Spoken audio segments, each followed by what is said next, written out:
اعوذ باللہ من الشیطان الرجیم، بسم اللہ الرحمن الرحیم۔ السلام علیکم اسٹوڈنٹس، آئی ہوپ آپ سب لوگ ٹھیک ہوں گے، خیریت سے ہوں گے۔ ایک نئی ویڈیو کے ساتھ حاضر ہوں۔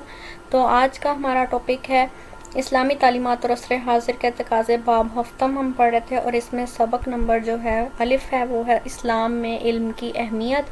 اسلام میں علم کی کیا اہمیت ہے اور اس کے بارے میں قرآن پاک میں کیا ارشادات آئے ہیں، نبی پاک صلی اللہ علیہ وآلہ وسلم نے کیا تعلیمات دی ہیں، ان سب چیزوں کے بارے میں آج ہم ریڈ کرتے جائیں گے۔ تو اگر آپ نے ابھی تک چینل کو سبسکرائب نہیں کیا تو چینل کو سبسکرائب کر دیں اور بیل آئیکن کو پریس کر دیں تاکہ ایسے ہی مزید ویڈیوز آپ کو ملتی رہیں۔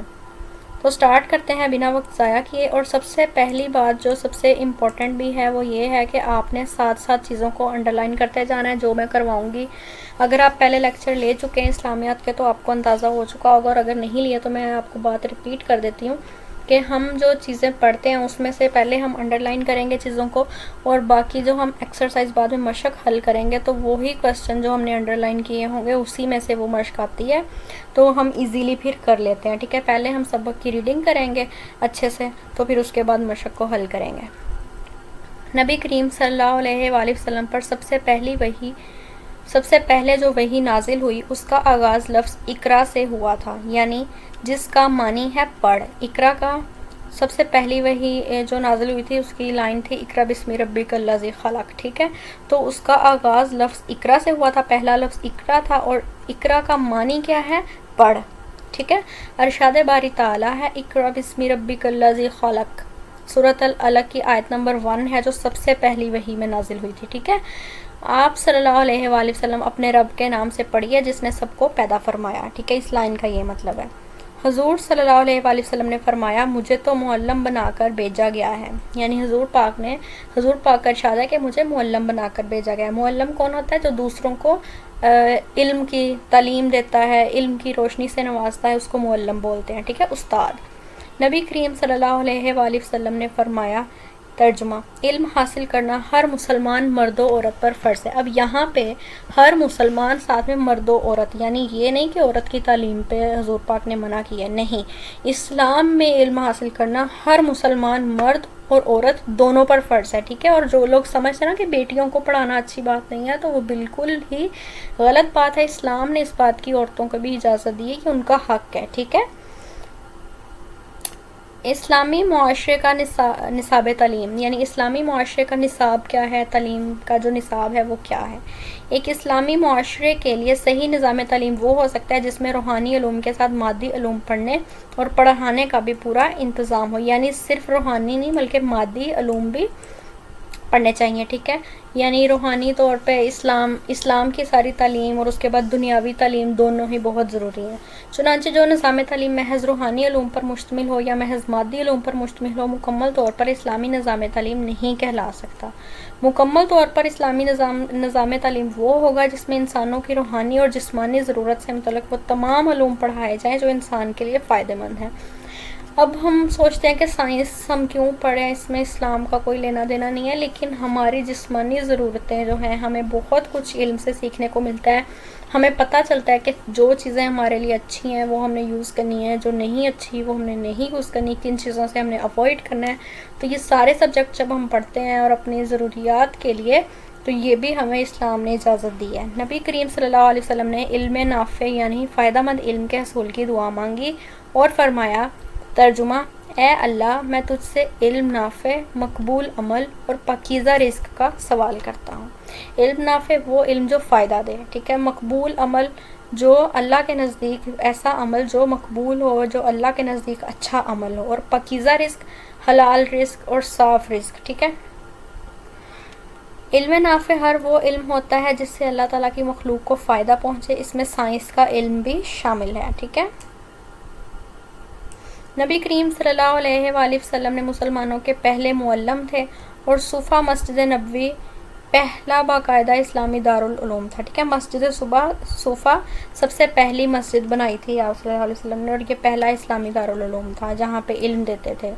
یہاں نصاب تعلیم کا مرکز قرآن حکیم تھا۔ نبی کرم نے درس گاہ صوفہ کے ذریعے سے جو نظام تعلیم دنیا کو عطا فرمایا اس میں حسب ذیل خصوصیات تھیں، یعنی صوفہ کی جو مسجد تھی وہاں سے لوگوں کو تعلیم دیا جاتا تھا، اور اس کی خصوصیات کیا تھیں؟ امیر اور غریب کے درمیان کوئی امتیاز نہ تھا، یعنی امیر اور غریب دونوں ایک ہی جگہ پہ پڑھتے تھے، ان دونوں میں کوئی فرق نہیں کیا جاتا تھا۔ اللہ تعالیٰ کی اطاعت، رسول اللہ صلی اللہ علیہ وآلہ وسلم کی پیروی، احتساب آخرت، تکمیل اخلاق اور تبلیغ اسلام جیسے مقاصد نظام تعلیم کا حصہ تھے۔ یکساں نصاب، مفت تعلیم، اساتذہ کی مکمل کفالت، دین و دنیا کی یکجائی اور پاکیزہ تعلیمی ماحول درسگاہ صفا کے اہم عناصر تھے۔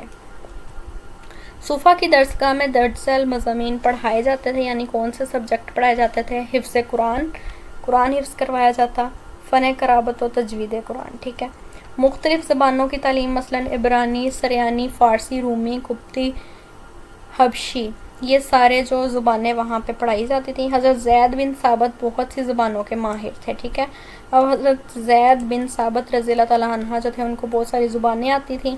حضرت عبداللہ بن زبیر بھی بہت سی زبانیں جانتے تھے۔ عسکری اور جنگی فنون، نشانہ بازی، جیسے عسکری اور جنگی فنون کیا ہے؟ نشانہ بازی کرنا، تیر اندازی، پیراکی یعنی تیرنا کس کو آتا ہے، ٹھیک ہے، گھڑ دوڑ کے مقابلے، جنگی مشقیں، ٹھیک ہے، ان کی تعلیم دی جاتی۔ پرندوں اور جانوروں کا علم دیا جاتا، زرعی علوم دیا جاتا۔ زرعی کیا ہے؟ زمینوں میں اگانا، فصلیں وغیرہ، ٹھیک ہے۔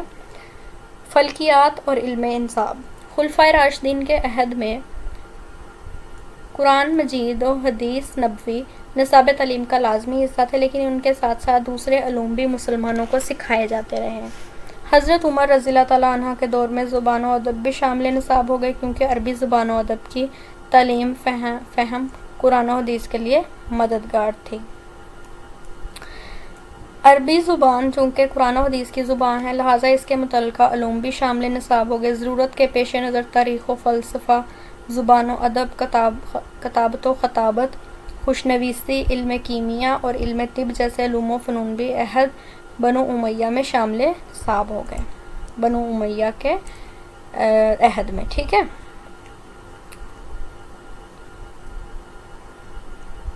دور عباسیہ میں مروج نظام تعلیم میں شامل علوم کو دو بڑی اقسام میں تقسیم کیا۔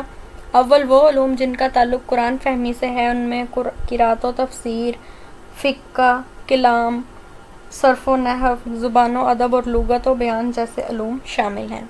دوم وہ علوم جو مسلمانوں نے غیر عربوں سے حاصل کیے، انہیں علوم عقلیہ کہتے ہیں، ٹھیک ہے، غیر عربوں سے جو حاصل کیے تھے۔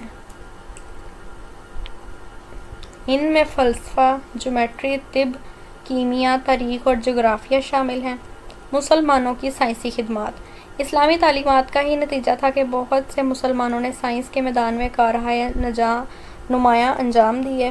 ابن سینا کی کتاب القانون، اب یہ آپ نے باتیں یاد رکھنی ہیں، ابن سینا نے کون سی کتاب لکھی تھی؟ القانون، ٹھیک ہے۔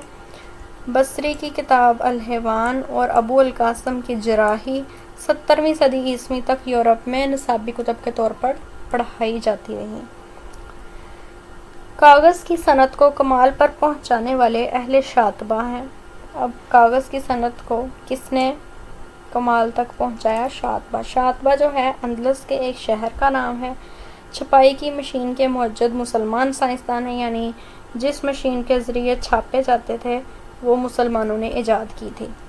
ابو القاسم زہروی نے مثانے کی پتھری نکالنے کے لیے جسم کا جو مقام آپریشن کے لیے تجویز کیا تھا، آج تک اسی پر عمل ہو رہا ہے۔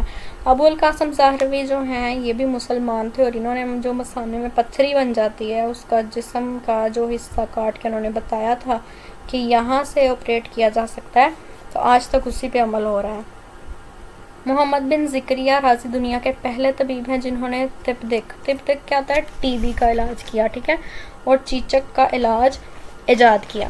سورج اور چاند کی گردش، سورج گرہن اور بہت سے سیاروں کے بارے میں غیر معمولی سائنسی معلومات البیرونی جیسے نامور مسلم سائنسدان نے فراہم کی اور انہیں تحریری شکل دی۔ یہ تحریری شکل دینا یعنی لکھا، ان کو بک لکھی۔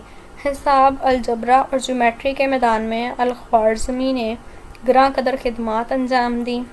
ان کی کتاب الجبر و المقابلہ 16ویں صدی عیسوی تک یورپ کی یونیورسٹیوں میں بنیادی نصاب کے طور پر پڑھائی جاتی رہی، یعنی کہ سلیبس میں پڑھائی جاتی رہی، ٹھیک ہے، جیسے آپ کے سلیبس میں آپ کو اسلامیات، انگلش پڑھائی جاتے ہیں نا، ایسے ہی وہ بک ان کو 16ویں صدی تک پڑھائی جاتی رہی۔ ابن سینا، الکندی، نصیر الدین توسی، اور ملا صدرہ کی طبیات کی خدمات ابتدائی طور پر بہت اہمیت کی حامل ہیں۔ ابن الہیثم نے طبیات کے دامن کو علم سے بھر دیا۔ وہ طبیات، ریاضی، ہندسیات، فلکیات اور علم الادویات کے مایہ ناز محقق تھے۔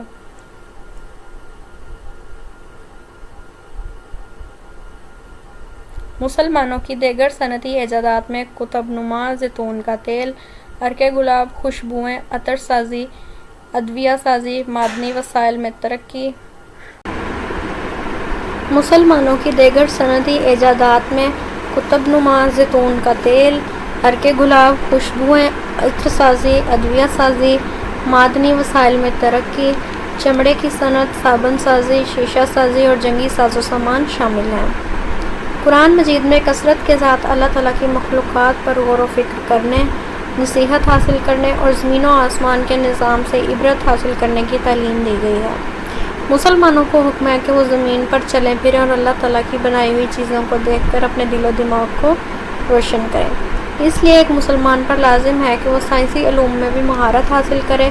اللہ تعالیٰ کی مخلوق میں غور و فکر کرنا اللہ تعالیٰ کی معرفت کا ذریعہ بھی ہے اور بہت بڑی عبادت بھی ہے۔ یہ تو ہمارا سبق مکمل ہو گیا، اب اس کی مشق کر لیتے ہیں۔ درست جواب کی نشاندہی کیجیے۔ پہلی وحی میں نازل ہونے والے لفظ اقرا کا معنی ہے غور کر، یاد کر، پڑھ، لکھ۔ تو اس کا معنی ہے پڑھ، اقرا پڑھ، ٹھیک ہے۔ علم حاصل کرنا فرض ہے مردوں پر، عورتوں پر، مالداروں پر، ہر مسلمان پر۔ تو جی علم حاصل کرنا ہر مسلمان مرد و عورت دونوں پر فرض ہے۔ اسلامی نظام تعلیم وہ ہے جس میں پڑھایا جائے مادی علوم، روحانی اور مادی دونوں، قدیم علوم، روحانی اور مادی علوم دونوں، ٹھیک ہے۔ مشہور سائنسی کتاب القانون کے مصنف ہیں ابن سینا، فارابی، البیرونی، ابن الہیثم۔ تو القانون کے جو مصنف ہیں جنہوں نے القانون لکھی ہے وہ ابن سینا ہیں۔ طبیات کے ماہر تھے البیرونی، ابو القاسم زہروی، محمد بن زکریا رازی، ابن الہیثم۔ تو اس کا جواب ہے جی ابن الہیثم دال۔ اس کے بعد ہے مختصر جواب دیجیے، علم کی اہمیت کے بارے میں ایک آیت مبارکہ کا ترجمہ لکھیں۔ علم کی اہمیت کے بارے میں تو سب سے پہلے جو ہم نے پیج پڑھا تھا، پیج نمبر 123 پہ، یہاں پہ ارشاد باری تعالیٰ ہے، آپ اپنے رب کے نام سے پڑھیے جس نے سب کو پیدا فرمایا، ٹھیک ہے۔ تو یہ آپ لکھ سکتے ہیں کوسچن نمبر 1 میں، ٹھیک ہے، آیت کا ترجمہ۔ اس کے بعد ہے علم کی اہمیت کے بارے میں ایک حدیث نبوی کا ترجمہ لکھیں، یعنی علم کی کیا اہمیت ہے حضور پاک کی نظر میں، وہ ہم نے اس آیت کا ترجمہ لکھنا ہے۔ اور یہاں پہ نبی کریم صلی اللہ علیہ وآلہ وسلم نے فرمایا علم حاصل کرنا ہر مسلمان مرد و عورت پر فرض ہے۔ یہاں سے سوال نمبر 2 جو ہے یہاں تک کر لینا ہے آپ نے، ٹھیک ہو گیا۔ تو اس کے بعد ہے سوال نمبر 3، درس گاہ صفا میں پڑھائے جانے والے علوم میں سے 2 کے نام لکھیں، ٹھیک ہے۔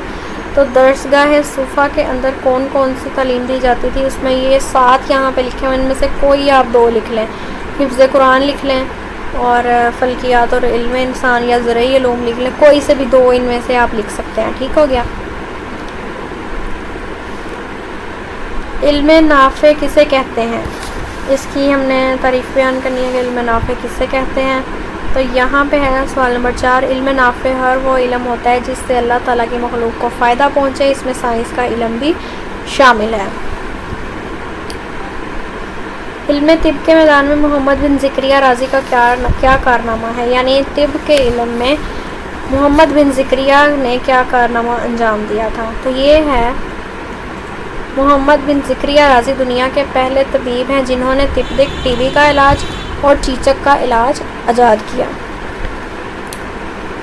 اس کے بعد ہے جی تفصیلی جواب دیجیے، اسلام میں علم کی اہمیت پر نوٹ لکھیں، یعنی اسلام کی نظر میں علم کی کیا اہمیت ہے۔ تو شروع سے یہ سٹارٹ کر دینا ہے، سوال نمبر 1 یہ دیکھیں، ٹھیک ہے، یہاں سے یہ سٹارٹ ہو گیا ہے 1 لانگ کوسچن، ٹھیک ہے،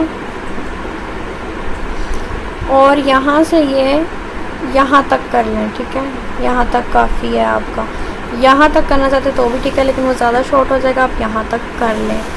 اس کے بعد ہے سوال نمبر 2، مسلمان سائنسدانوں کی خدمات پر روشنی ڈالیں، یعنی مسلمان سائنسدان جو تھے انہوں نے کیا خدمات انجام دی تھیں. تو یہ لاسٹ پیراگراف جو ہے مسلمانوں کی سائنسی خدمات، یہ پورا جو ہے اس کوسچن نمبر 2 میں آ جائے گا. ٹھیک ہے، تو آج کا ہمارا جو سبق ہے اور اس کی مشق جو ہے وہ کمپلیٹ ہو گئی ہے. تو اگر آپ کو کوئی کوسچن ہے تو آپ کمنٹ کر کے پوچھ سکتے ہیں مجھ سے. اور باقی اگر ویڈیو اچھی لگی آپ کو تو لائک کریں، چینل کو سبسکرائب کریں، اور مجھے بتائیے کہ آپ اگلی ویڈیو کس ٹاپک پہ دیکھنا چاہتے ہیں، کس بک سے ریلیٹڈ دیکھنا چاہتے ہیں. میں آپ کو کروا دوں گی. اگلی ویڈیو میں ملیں گے، تب تک کے لیے اللہ حافظ.